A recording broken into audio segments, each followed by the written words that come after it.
भीमरावांनी उदाहरणार्थ सगळं कविता म्हणतात आणि तुमच्या लक्षात येतं की स्वरांमध्ये अशी काहीतरी गोष्ट येते, जी गोष्ट कुठून येते तर स्वरांमधून ही गोष्ट दुसऱ्याच्या दुःखामधून पण येते.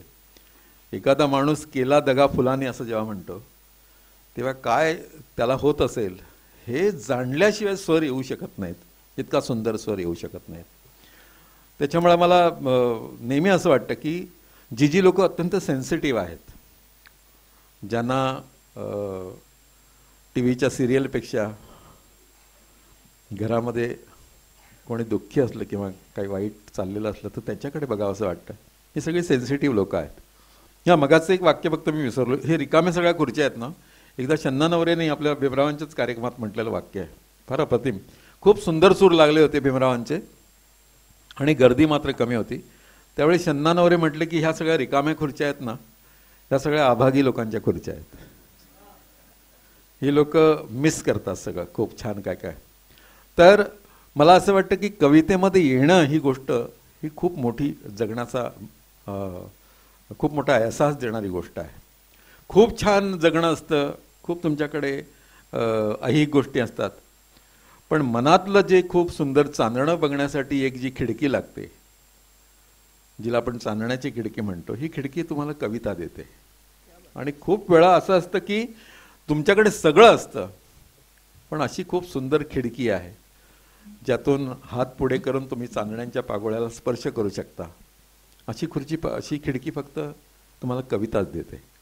आणि जगभर आता मी पाहतोय, आम्ही खूप ठिकाणी जाण्याची वेळ येते आणि त्या लक्षात येतं की जगभर आता हे सगळे प्रयोग चाललेले आहेत ना, खूप सुंदर सगळं असतं. म्हणजे सिंगापूरला गेल्यावर कळतं की किती स्वच्छता, किती शिस्त, किती छान सगळं, ऐहिक जीवन म्हणजे ग्रेट. पण तिथेही जर का तुम्हाला कुसुमाग्रजांची कविता आठवत असेल, इंदिराबाईंची कविता आठवत असेल, गदिमांची कविता आठवत असेल, आरतीप्रभूंची कविता आठवत असेल, तर याचा अर्थ त्या सगळ्या खूप सुबत्ततेमध्ये एक काहीतरी अभाव राहिलेला आहे. आणि तो अभाव आहे कवितेचा, तो अभाव आहे आपल्या भाषेचा, तो अभाव आहे आपल्या आजीच्या प्रेमळ स्पर्शाचा, तो अभाव आहे आपण गावातून फिरत असताना छान शेतात डोलत असतात ते दृश्य आपण भरून घेतो त्या दृश्याचा. संध्याकाळ भरून आल्यावर माझघरामध्ये मिणमिणती समय तेवत असते, ते जे दृश्य असतं ते कुठेतरी मिस केलेलं असतं.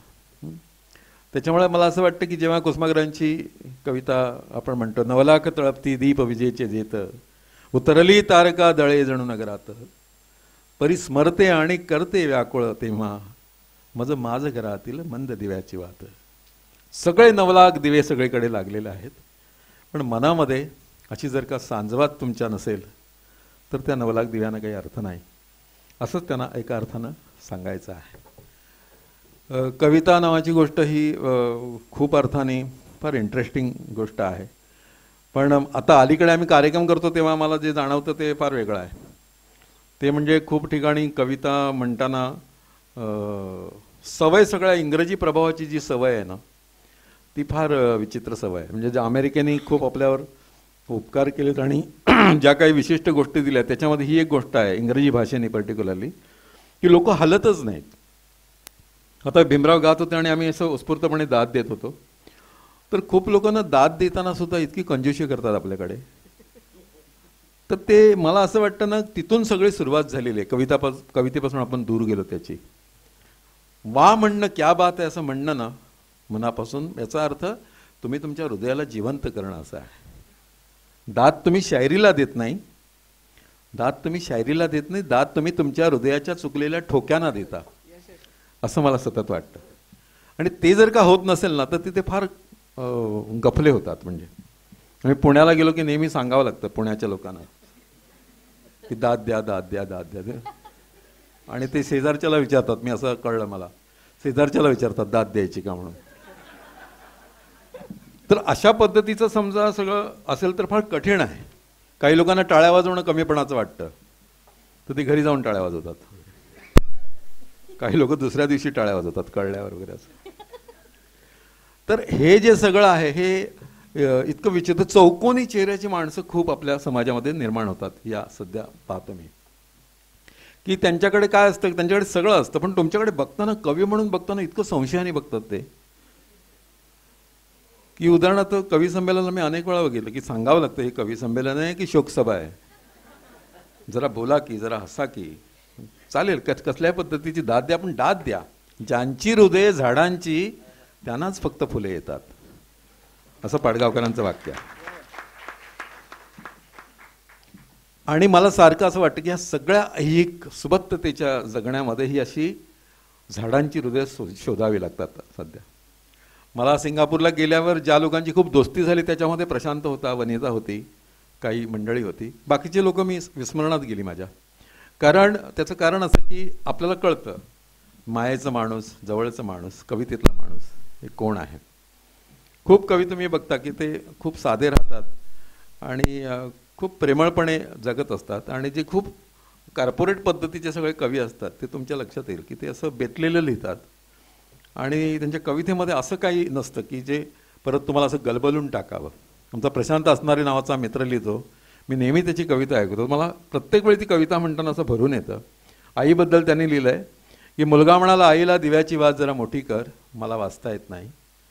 मुलगा म्हणाला आईला दिव्याची वात जरा मोठी कर, मला वाचता येत नाही. वडील म्हणाले अगं ये वात जरा कमी कर, मला झोप लागत नाही.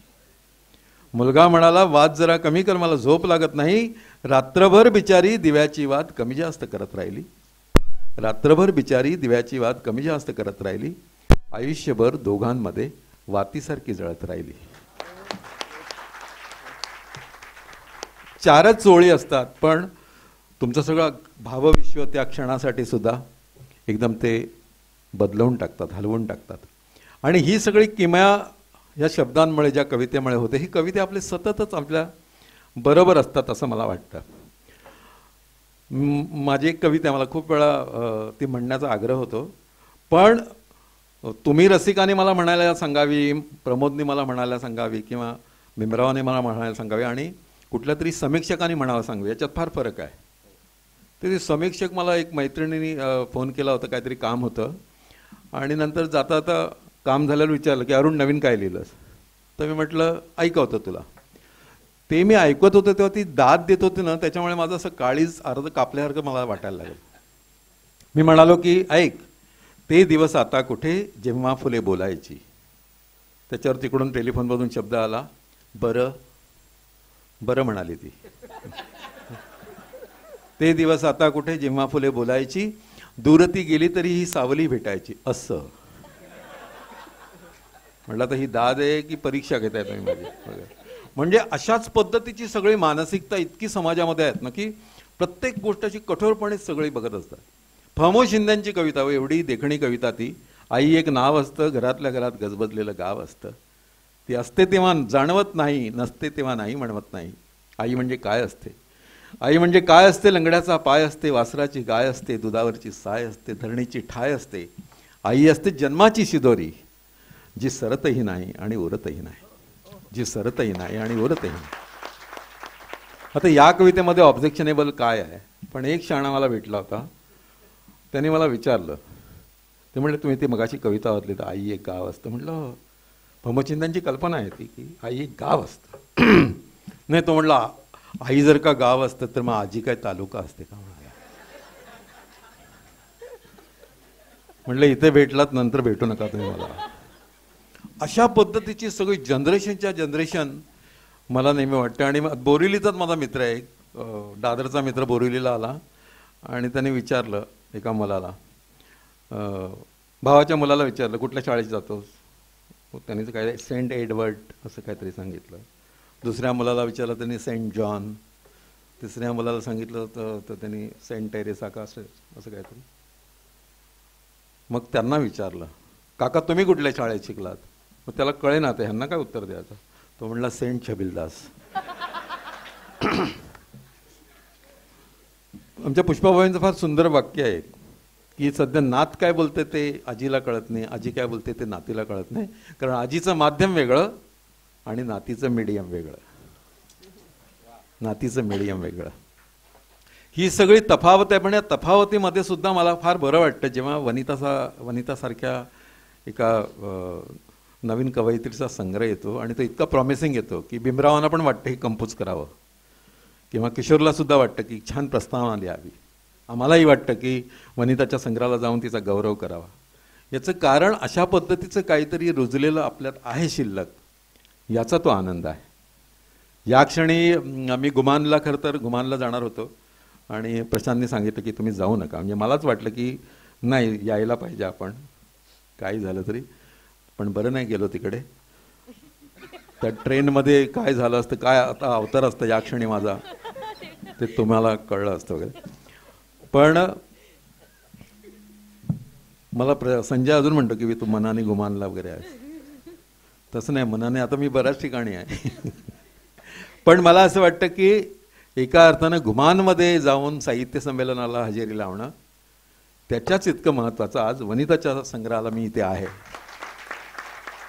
हा एका अर्थाने परत एकदा मराठी साहित्याचाच गौरव आहे. एक कुठेतरी खूप मोठा जल्लोष चाललेला आहे, पण दुसरीकडे एखाद्या साध्या मातीतून एक नवीन अंकुर उभारतो आहे, पुढे येतो आहे आणि त्याचे आपण सगळेजण साक्षीदार आहात. त्याच्यामुळे ही एका अर्थाने वेळ की ते साहित्य संमेलनसुद्धा आपण आपल्यापुरतं इथे उपस्थित केलेलं आहे, जिवंत केलेलं आहे आणि एका अर्थानं तिकडच्या संमेलनाला हा सलाम आहे. आता उद्या जेव्हा जाईन मी, तेव्हा वनिताचं पुस्तक तिकडे घेऊन जाईन. त्यावेळी त्यांना सांगता येईल, दाखवता येईल की हे पुस्तक, ह्या पुस्तकासाठी मी थांबलो होतो. आणि मला त्याच्याबद्दल अजिबात वाईट वाटणार नाही की एक समारंभ तो गेला म्हणून हरकत नाही. पण मला असं वाटतं असे अनेक लोक आहेत की ज्यांच्या ह्या सगळ्या कविता, आमचा एक मित्र आहे शशिकांत तिरोडकर, खरं तर एका अर्थानं तो फार मोठा कवी बिवी नाही, पण रिॲक्शन त्याची एवढी जबरी आहे. जेव्हा मिठी नदीला मध्ये पूर आला होता आणि सगळ्या मुंबईची वाताहत झाली, त्यावेळी त्यांनी त्या मिठी नदीवर कविता लिहिली होती. आता खरं तर मिठी नदीचा सगळा तो भाग आहे, म्हणजे जो आघात आहे तो आपण सगळ्यांनी अनुभवलेला आहे. पण त्यांनी जे लिहिलं ते इतकं हृदयद्रावक आहे. त्याला असं वाटलं की या मिठी नदीने हे सगळं का केलं असेल.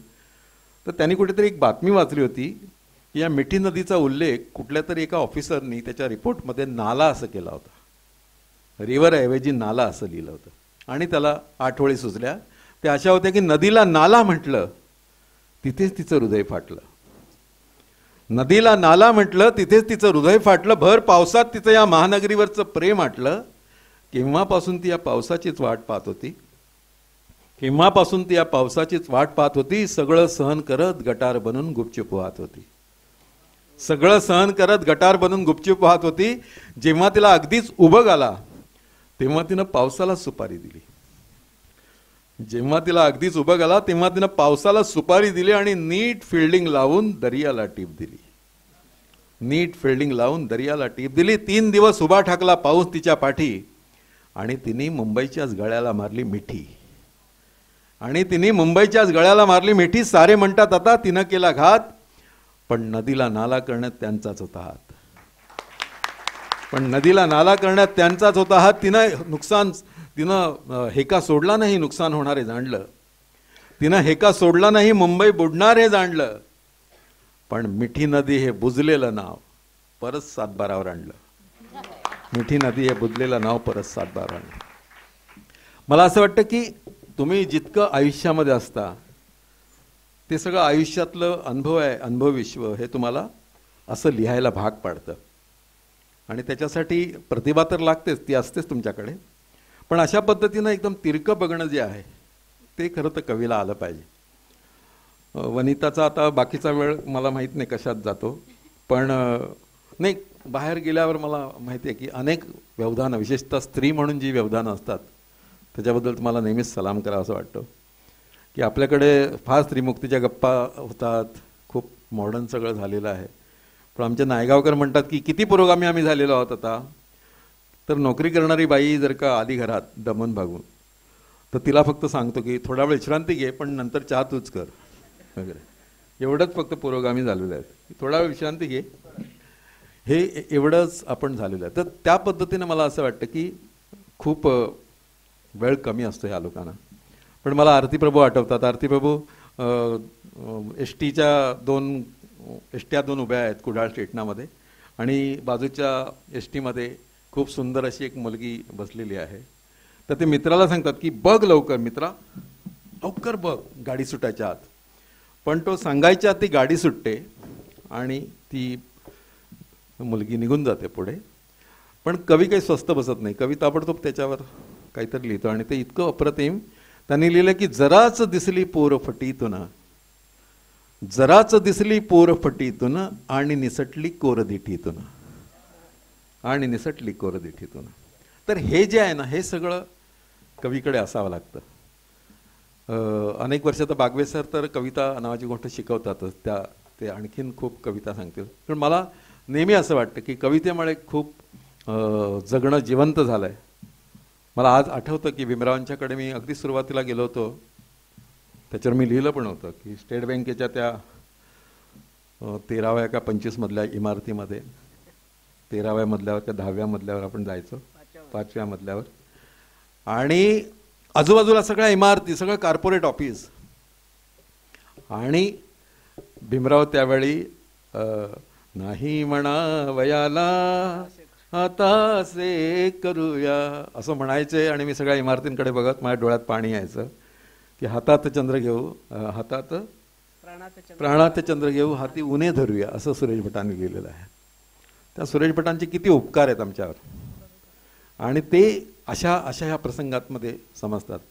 मला सुरेश भटांची एक रचना आठवते, त्याच्यामध्ये कवीची निर्मिती काय होते असं त्यांनी लिहिलं आहे. पहिल्याच एल्गारमध्ये आहे. त्याने असं लिहिलं की आरशांचेच दावे खरे, चेहऱ्यालाच गेले चरे. चरे काय आपल्या आरशाला गेलेले नाहीत, तुमच्या चेहऱ्यालाच चरे गेलेले आहेत, पण हे कवीला सांगावं लागतं. आरशांचेच दावे खरे, चेहऱ्यालाच गेले चरे. दुसऱ्या ओळीमध्ये त्यांनी दुसरा शेर असा आहे, जन्मलो अन शिकू लागलो, जन्मलो अन शिकू लागलो, आसवांची